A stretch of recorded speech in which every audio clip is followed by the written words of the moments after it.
Salutare lume! Salutare! Noi suntem Andrew Gamers și eu sunt Robert, o să particip. O să participe la filmări cu mine. Da, suntem channel parteneriat. Da, Republica cu Andrew Gamers. el este de la Republica Gamerilor. Și suntem colegi de sas. Da. O să pun channelul, adică linkul channelului lor în descriere. Da. Să vă abonați și voi. Că dacă nu, vă dau cu lopata în cap. Bun, deci după cum vedeți, ne-am apucat de serie de Lion King, care modul ăsta vi-l recomand și vouă, pentru că este chiar interesant. Și pentru care doar 5 moduri și nu vă dă lag. Exact. Dintre 5 moduri, dintre care... Da, e tâmâiul și Forge. TMI-ul, Forge-ul și Forge Mod Loader. Deci din 3 dintre ele sunt doar ca să încarce modurile, deci cam în 2 moduri. Chiar Nu, da. mai și tâmâiul. Nu, 3. Mă rog. Da, adunai eu destul de... Hai să continuăm. Nima, am găsit o clădire, ceva acolo. Nu știu ce e. Ce dracu? Chestia aia. Stai să mai iau niște lemn. Nu spune că e în taiga. Nu e în taiga, e una mai în față. E Da, merge în direcția aia. Merge înainte. tunele. Tot înainte. Nu știu ce e. O să fiu un portaj. Sau poate Are ceva de a face cu modul, că nu e o clădire de... logic. Nu e... Că îl văd, nu. Nu e o clădire normală generată de Minecraft. Vă dau găsit și... Ce e cu ea? Unde e?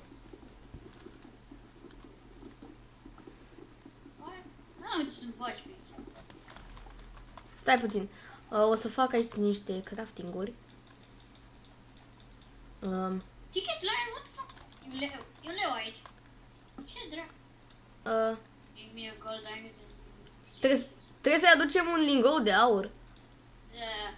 Uite un portal aici. Cred că o să ne ducă într-o altă dimensiune. Cred că o să ne dea, dacă e ticket, cred că o să ne dea un fel de bilet ca să ne ajungem în altă dimensiune, presupun. Da, asta înseamnă că o să ne deschide portalul. Deci trebuie să ne punem pe minat. Asta fac. De fapt, am găsit un ravin și va fi mult mai simplu totul. Ce? Am găsit un ravin. Bani. Mă rog. Mă rog. Eu știu că se pronunță ravin. Whatever. Fuck! Ok. Vorba cine este. I-am omorât un pui numai. O să sar în el. Pui, pui, pui, pui, bagă pui, pui. Stai să băgăm niște game. Nu, nu, nu, nu, nu, nu. Vrei să vină un creeper și să bulească tot asta? Creeper. Nu e vorba de asta, trăgea un scheleton în mine. Nu e bine fără game. Știu că nu e. Car mă brifi. Măcar. Fără itemele. Fără itemele. Fără iteme. Game roll has been updated. Ion. Da, și Firetic. Știi că portalul ăla nu se distruge, așa am impresia. Am intrat pe o lume și am găsit o clădire de genul ăla și portalul nu se distruge. Că am intrat pe survival, știi? Nu se poate distruge. Nu, nu, nu, nu, nu, nu, nu, nu, nu, nu, nu, nu, nu, nu, nu, nu, nu. Ce? Nu mai beau lapte. Venea un schelet. Ok, nu mai beau lapte. Tu beai lapte? Da? Lol. Nu zise de 3 ori până acum. Nu, n-am auzit nimic. Înseamnă că s-au schizofrenic sau ceva. Poate și mai rău de atât, stai calm. Nu se știe. Ai niște cablu? Da, mult cable și sunt la minat și am și iron și am și tot pe aceea.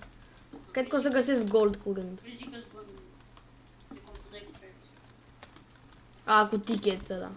țigan. Bă, mor de foame. Nu! Zombie? domnii zombie, nu veniți la mine, că eu îmi fac de mâncare, clar? Doamne, tocmai am văzut cum un liliac a murit tragic în lavă.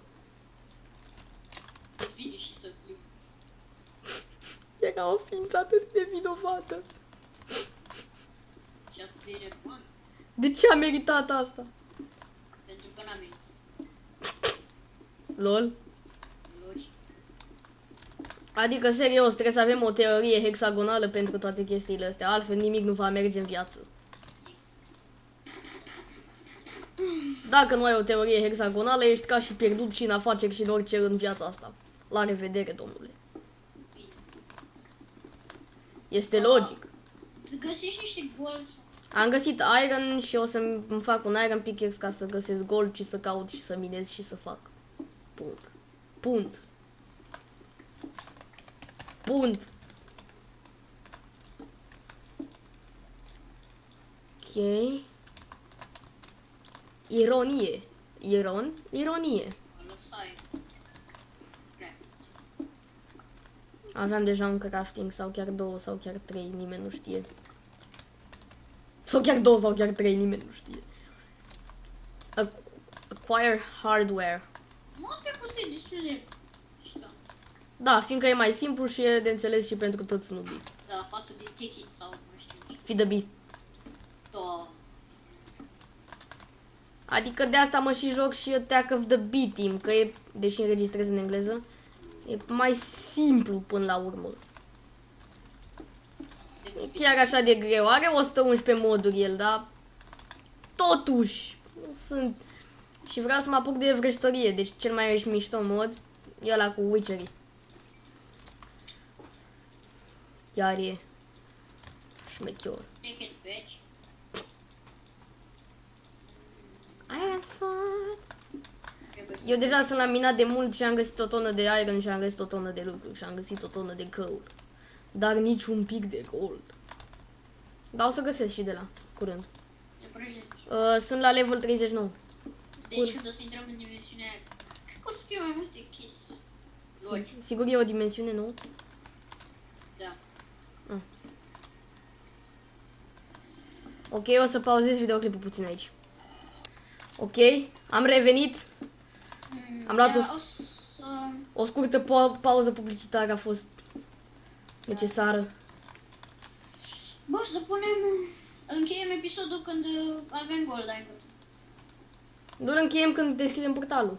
Păi da. Logic. Stai că aproape l-am găsit de gold ingot. Adică sunt destul de adânc. Fața bună. Sunt la level 11, lol. Doamne, dar nu e o urmă de gold. Difficulty normal. Eram deja pe normal. Stai să văd. Da, sunt pe normal. Sper să nu vine niciun mob ăla. Cumva deduse tu ceva pe peaceful? Nu ți-ar fi rușine, mă? Beci? Dădui, că nici n-am făcut. Peci. Stai obsidian aici. Până să fac și zi sau... Peci. Gold! Ok, asta e bine. Mult! Și să dai tu TP că-mi făcut un furnace aici. Oare în dimensiunea a doua vor trebui diamante? Nu știu. Nu știu dacă o să mai fie a treia dimensiune. A doua. Stai să... Care sunt Stai să bine, bat. Iron. Stai să coc goldul. Doamne, ce-mi place skin-ul meu. Wizard. N-am niciun... Bine, poate să fie ceva de la motă. Am gold ingot în mâna mea. Ingot sau or? Ingot. Două ingoturi. Dă-ți la mine. Vreau să... Trebuie să găsim și niște diamond. Las, Putem să revenim oricând în lumea asta. lasă că nu mai caut. Ticket? N-aici. Lion King ticket. Thank you. Use the ticket to open the portal in the room behind me. Poc. Yay! Stai un pic să iau ceva din chestul ăsta. Ticket Lionhead. Paper. Avem nevoie de o busolă. Știi că era un chest acolo, nu? Da, știu. Uite ce swag am. Ce drag. 50